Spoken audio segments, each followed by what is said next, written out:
ഹരിയാനയിലെ പാനിപ്പത്തിൽ 2ാം ക്ലാസ് വിദ്യാർത്ഥിക്ക് പ്രിൻസിപ്പലിന്റെ ക്രൂരമർദ്ദനം. കുട്ടിയെ ജനാലയിൽ തലകീഴായി കെട്ടിത്തൂക്കി. ശിക്ഷയായി കുട്ടികളെ ശുചിമുറി വൃത്തിയാക്കാൻ നിർബന്ധിച്ചെന്നും ആരോപണം. സംഭവത്തിൽ പോലീസ് കേസെടുത്തു. ഹരിയാന പാനിപ്പത്തിലെ ശ്രീജൻ പബ്ലിക് സ്കൂളിലാണ് 2ാം ക്ലാസ് വിദ്യാർത്ഥിക്ക് പ്രിൻസിപ്പലിന്റെ ക്രൂരമർദ്ദനമേറ്റത്. ഹോംവർക്ക് ചെയ്യാത്തതിന്റെ പേരിൽ കുട്ടിയെ ജനാലയിൽ തലകീഴായി കെട്ടിത്തൂക്കി. ഡ്രൈവറുടെ സഹായത്തോടെയായിരുന്നു പ്രിൻസിപ്പൽ റീനയുടെ ആക്രമണം. മർദ്ദനത്തിന്റെ ദൃശ്യങ്ങൾ സമൂഹമാധ്യമത്തിലടക്കം പ്രചരിച്ചതോടെയാണ് സംഭവം പുറത്തുവന്നത്. പ്രധാനാധ്യാപിക മറ്റു വിദ്യാർത്ഥികളെ മുന്നിൽ വെച്ച് കുട്ടികളെ അടിക്കുന്ന ദൃശ്യങ്ങളും പുറത്തു വന്നിരുന്നു.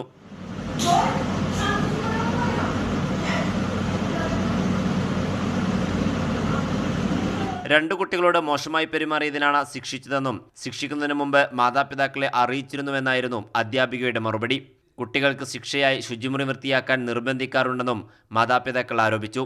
സംഭവം പുറത്തുവന്നതോടെ രക്ഷിതാക്കളുടെ പരാതിയിൽ modern town police juvenile justice ആക്ടിലെ വിവിധ വകുപ്പുകൾ പ്രകാരം കേസ് രജിസ്റ്റർ ചെയ്തു. പ്രതികൾക്കെതിരെ കർശന നടപടി സ്വീകരിക്കണമെന്നാണ് രക്ഷിതാക്കളുടെ ആവശ്യം. കൈരളി ന്യൂസ്, ദില്ലി.